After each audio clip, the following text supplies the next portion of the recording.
नमस्कार दोस्तों and welcome back to my channel जहां आपको मिलता है सिर्फ और सिर्फ एंटरटेनमेंट। और आज मैं लाया हूँ वेनम का 8th इशू। तो यार वीडियो पे नए हो तो वीडियो को लाइक कर देना और चैनल को सब्सक्राइब कर देना। और साथ ही मेरे चैनल पर ज्वाइन बटन स्टार्ट हो गया है तो आप वहां से भी ज्वाइन कर सकते हो। और उसी के साथ अब आप मुझसे व्हाट्सएप पर भी जुड़ सकते हो जिसका लिंक मैं आपको डिस्क्रिप्शन में दे दूंगा। तो यार पिछले इशू में आपने देखा कि ब्लास्ट के बाद एडी का शरीर नष्ट हो चुका है, लेकिन उसका कॉन्शियसनेस टाइम में बहुत आगे किसी गार्डन में जा चुका है जहां एडी मेरिडस नाम के बंदे से मिलता है जिसके अपने कुछ इरादे हैं। तो अब आगे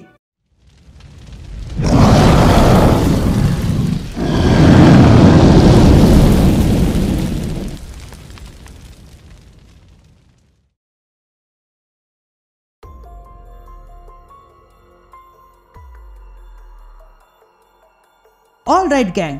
तो इशू की शुरुआत में हम एडी ब्रॉक को देखते हैं जो कहता है कि यहाँ पर बहुत समय हो चुका है, हो सकता है पूरा दिन हुआ हो या फिर हफ्ता, लेकिन इस अजीब से गार्डन में समय का पता चल नहीं रहा है। यहाँ और भी किंग इन ब्लैक्स है जो पता नहीं क्यों मुझे अवॉइड कर रहे हैं। मैंने अभी तक बेडलैम्प और उसके शिकार को नहीं देखा है। यहाँ बैठे दो सिम्बियोट मुझे सिर्फ देखते जा रहे हैं। हो सकता है कि वो मेरिडस के नए आदेश की प्रतीक्षा कर रहे हो।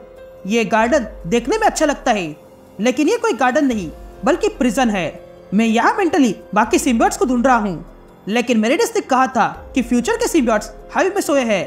पर जब मैं ढूंढने जाता हूँ तब मुझे कोई सिम्बियोट नहीं मिलता है। तभी एडी ये करना रुक जाता है और कहता है हो सकता है कि वही मेरी मदद कर दे। लेकिन तभी एडी के साथ कुछ होने लगता है और वो अगले पल वहां से गायब हो जाता है। उसके बाद हम एडी को देखते हैं जो अब अपग्रेड हो चुका था। तभी वो सिम्बियोट जो एडी से जुड़ा हुआ है वो एडी से कहता है कि माइंड लिंक डिटेक्ट हो गई है और वॉर सिम्बियोट एक्टिवेट हो चुका है, तो अब कॉन्करर के लिए हमें जंग लड़नी होगी। तभी देखकर एडी कहने लगता है कि अभी कुछ देर पहले मुझे पैनिक अटैक हुआ था, लेकिन फिर मैं टाइम स्ट्रीम से होते हुए कहीं और आ गया हूँ और अब मुझे पता नहीं ये कौन सा टाइम है। ये कहते हैं एडी आसपास देखने लगता है। तभी वो सिम्बियोट कहता है कि आज का 60,134वां साल है। ये सुनते ही एडी उस सिम्बियोट से पूछता है क्या मैं 68th सेंचुरी में हूँ? जिस पर वो सिम्बियोट कहता है हाँ ये सच है और इस समय नेथानियल का राज है। लेकिन तभी वहां के गार्ड्स एडी पर अटैक कर देते हैं, इसलिए एडी उन सबको मारने लगता है। तभी देखकर वो सिम्बियोट एडी से कहता है कि यहाँ पर एरर है और वो ये है कि हम सोल्जर्स के साथ लड़ नहीं सकते हैं और ये प्रोटोकॉल के अगेंस्ट है। जिस पर एडी उन सोल्जर्स को मारते हुए कहता है मुझे इन्हें मारने में कोई प्रॉब्लम नहीं है, क्या तुम्हें है? जिस पर वो सिम्बियोट चेक करता है और कहता है मुझे कोई प्रॉब्लम नहीं है। ये कहते ही एडी और वो सिम्बियोट मिलके सारे गार्ड्स को मारने लगते हैं। तभी एडी उन सारे गार्ड्स को सिम्बियोट की मदद से खत्म कर देता है और सिम्बियोट से कहता है तुम अच्छा फाइट कर लेते हो तो मैं तुम्हें क्या बुलाऊं? जिस पर वो सिम्बियोट कहता है मैं वॉरस्टार क्लास टाइप 2 बैटल क्लिंटर हूँ। उसके बाद एडी और गार्ड्स को मार गिराता है और आगे बढ़ता है।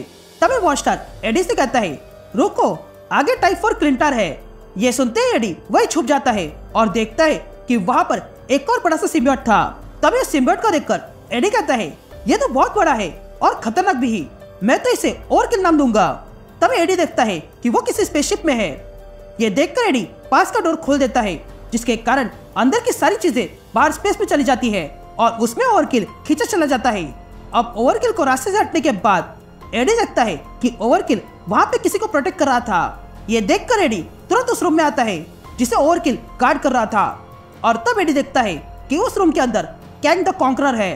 तभी कैंग को देखकर एडी कहता है मैं जानता था कि इसके पीछे कैंग ही होगा, इसलिए मुझे कैंग को देखकर बिल्कुल चौंकना नहीं है और मुझे लगता है कि वो भी मुझे देखकर चौंकाने होगा क्योंकि अब तक उसने सारे आउटकम बना दिए होंगे। तभी कैंग वॉरस्टार को देखता है और कहता है तुम्हें यहाँ नहीं होना चाहिए था और तुम्हें भी। एडी ये सुनते ही एडी कैंग से पूछता है तुम मुझे जानते हो? जिस पर कैंग एडी से कहता है हाँ मैं बहुत ही अंश से तुम्हें जानता हूँ। 10,000 साल पहले हम दोनों कुछ ऐसे ब्रिज पर खड़े थे और तब मैंने तुम्हें हार्डलाइट होलोग्राम दिखाया था। वो असल में पूरी यूनिवर्स थी जो मैंने तुम्हें दिखाई थी और मैंने तुमसे कहा भी था कि अगर तुम मेरा खेल मेरे इशारों पे खेलोगे तो ये सब कुछ तुम्हारा होगा। लेकिन तब तुम सुनने के मूड में नहीं थे। अगर तुमने बात मानी होती तो हम दोनों एक अच्छी टीम होते। ये हमारे लिए पहली मीटिंग है, क्या तुम्हें याद है? जिस पर एडी कहता है कि मुझे बस इतना याद है कि तुम वो विलन हो जो बार बार एवेंजर्स से हारते हो। ये सुनते ही कैंग को गुस्सा आता है और वो एडी पे अपने स्वॉर्ड के साथ अटैक करता है। तभी ये देखकर वॉरस्टार एडी से कहता है कि यहाँ पर एक और एरर है और वो एरर ये है कि हम कॉन्करर से लड़ रहे हैं जो प्रोटोकॉल के बहुत अगेंस्ट है। लेकिन तभी कैंग अपने स्वॉर्ड से एडी पर हमला करता है, पर एडी तुरंत अपने हाथों को गन्स बनाकर कैंग पे फायर करता है, लेकिन कैंग अपने स्वॉर्ड से वो सारी बुलेट्स रोकता है। तभी देखकर एडी अपने हाथों से आग निकालता है और वो आग कैंग पे छोड़ता है, लेकिन कैंग बड़े आसानी से उस फायर को रोकता है और कहता है ये कुछ नया था, लेकिन तुम शायद भूल रहे हो कि ये आग समय को रोकने वाले का कुछ नहीं बिगाड़ सकती है। यह कहते ही कैंग वो पूरी फायर रोक देता है और एडी से कहता है यकीन मानो मेरा, मैं तुम्हारी मदद करना चाहता हूँ। जिस पर एडी कैंग से कहता है भाड़ में जाए तुम्हारी मदद, तुम्हें तुम्हारे रोल से खेलना है ना, तो यही सही। ये कहते ही एडी भी कैंग के जैसे ही स्वॉर्ड बनाता है और फिर से कैंग पर अटैक करता है।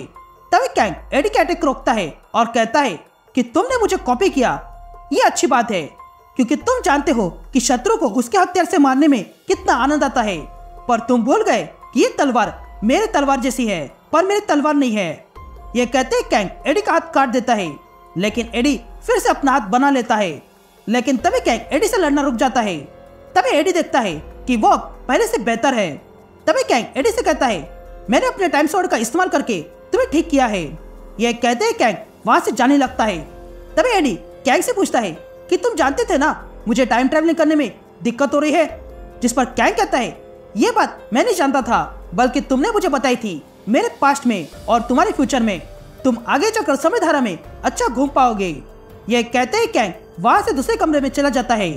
उस रूम में आते ही कैंग देखता है कि वहां पर पहले से कोई था, जिसे देखकर कैंग कहता है कि एडी को मुझ पर शक हो गया है और उसने मेरे लोगों को भी मारा है। मुझे नहीं लगता कि वो मेरी मदद करेगा। जिस पर वो शख्स कैंग से पूछता है कि तुमने कहा कि एडी को तुम पर शक हो गया है, तो क्या तुम स्पष्ट कर सकते हो? जिस पर कैंग उस आदमी से कहता है हाँ, उसे मेरे इरादों पर शक हो गया है, पर वो नहीं जानता है कि यहाँ पर कोई और भी है जिसका ये सब प्लान है।